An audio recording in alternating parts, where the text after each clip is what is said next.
This event is an outstanding opportunity for all of us to come together and talk about what we have to achieve together for tearing the wall of silence when it comes to mental well-being and mental health. An amazing group of experts and stakeholders all collected around the same target, and we are here to talk the talk and walk the walk together.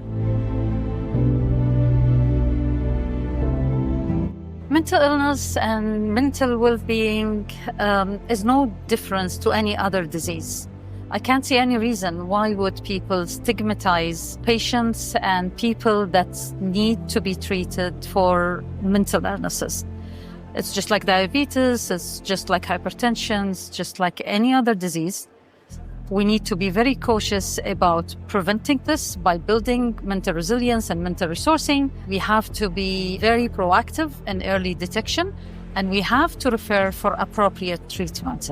The only way to make that happen is to ensure that we break the silence, take away the stigma, and talk about it loud and together.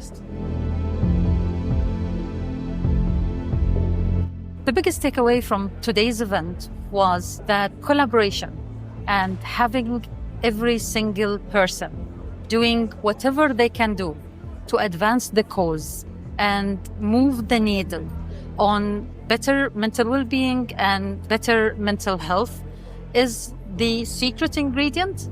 We are at a start of a big wave that shouldn't stop, and the only way this will happen is if every single one of us turn into an ambassador and talk about it and help and support everybody that needs it.